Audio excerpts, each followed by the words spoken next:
everybody stand? Can you lead the prayer in JP? In the name of the Father, the Son, and the Holy Spirit, amen.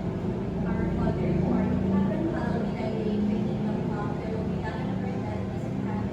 Give us this day our daily bread, and forgive us our trespasses, as we forgive those who trespass against us. And lead us not into temptation, but deliver us from evil. In the name of the Father, the Son, and the Holy Spirit, amen. Okay, good morning, everyone. How's your day? Okay, that's great. So now, before we proceed in our new topic this morning, let us all have our recap. So what is our topic yesterday? Shaya? Okay, it's all about curriculum design. So can you give me a short description about curriculum design? Lovely. Thank you so much. So now, is there any absent this morning? Okay, that's great. There's no absent. So before we proceed in our topic, let's all have our classroom rules. So first, what are you going to do if your teacher is speaking here in front?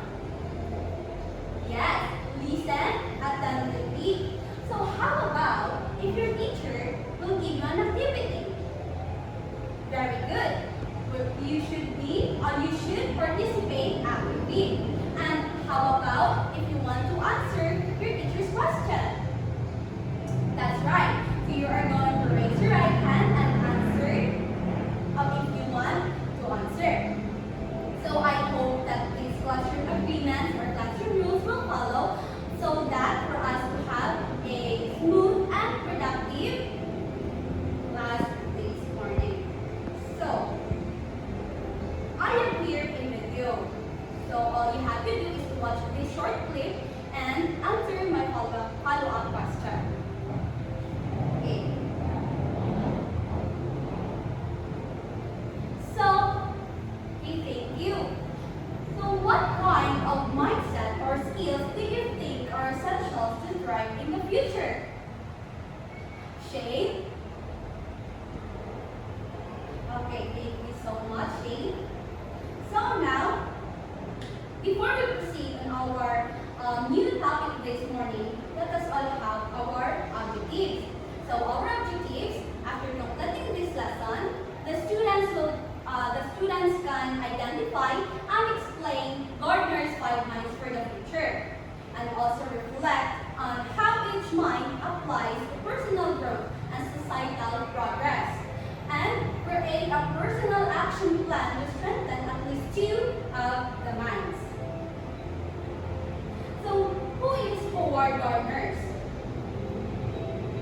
Howard Gardner's, a developmental psychologist, introduced the concept of 5 minds for the future in 2007. So these minds represent key cognitive abilities needed to thrive in an ever-changing world. So they apply to education, work, leadership, and citizenship.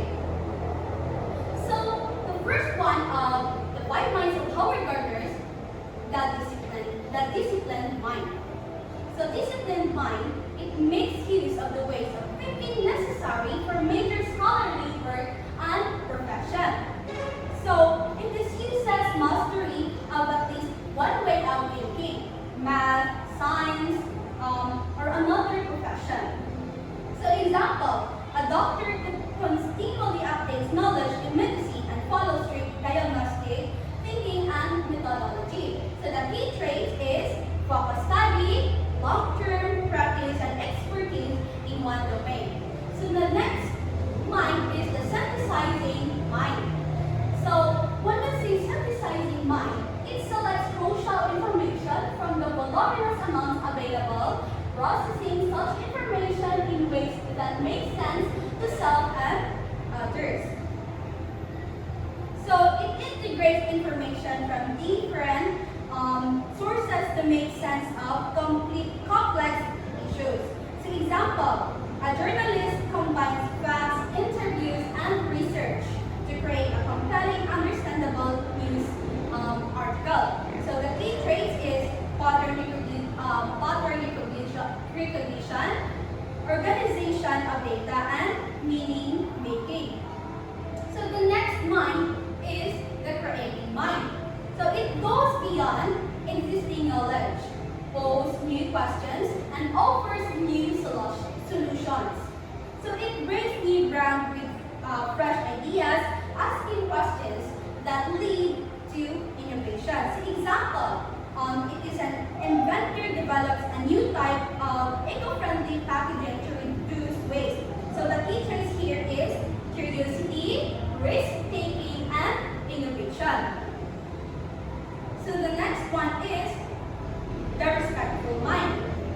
So what we say the respectful mind, it is sympathetically and constructively adjust to individual differences.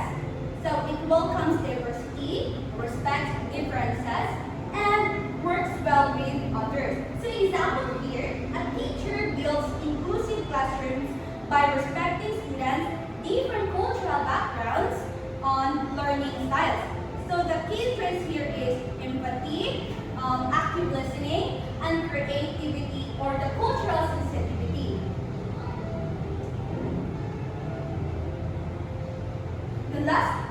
The last mind is the ethical mind. So it considers one's role as citizen consistently and strives towards good work and good citizenship.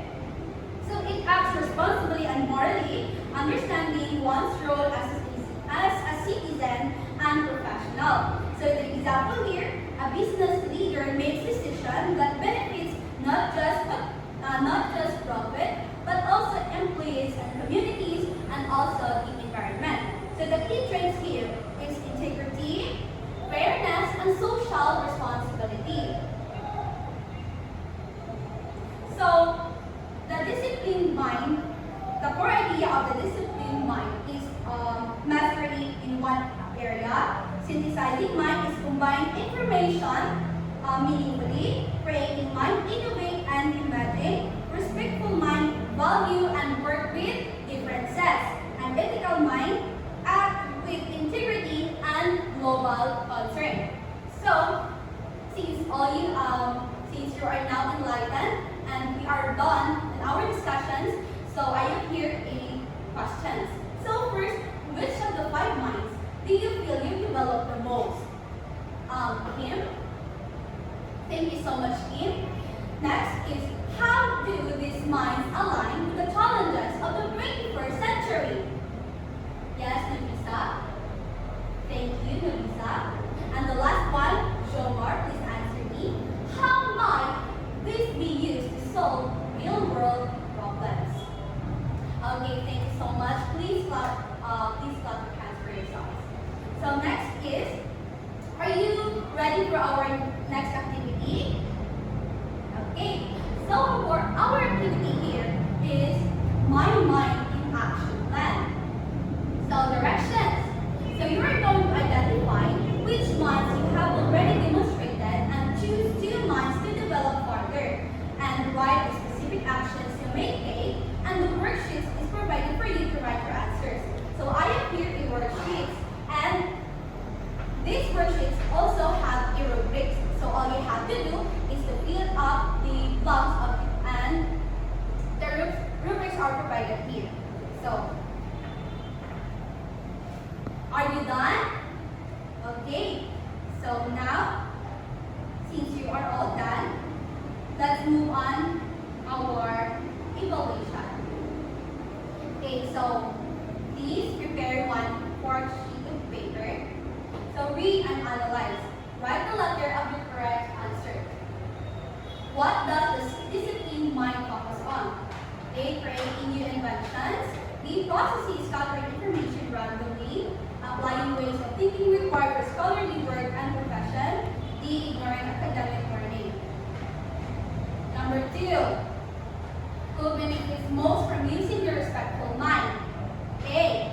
Someone who works alone and avoids teamwork. B. Someone who imposes their beliefs on others. C. Someone who adjusts constructively to individual differences. And D. Someone who ignores different opinions.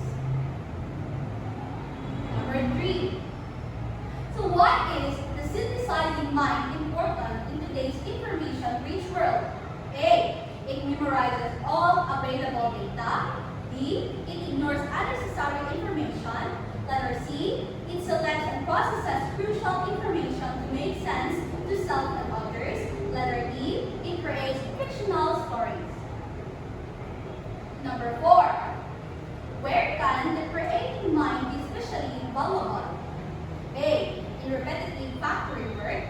B. In innovative environments like research labs or design firms. Letter C. In strictly rule-based tasks. Letter D. In quiet reading rooms only.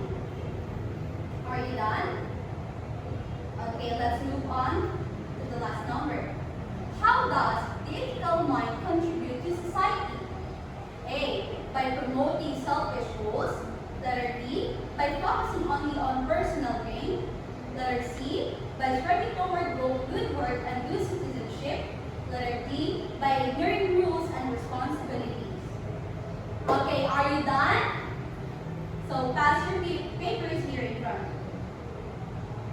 Okay, so for your assignment, all you have to do is to do the letter to my future self. So you're going to write a journal entry imagining 5 years from now and describe how you have applied at least 3 of the 5 minds to build meaningful life or career. So you can write your journal entry in your journal notebook. So I will collect your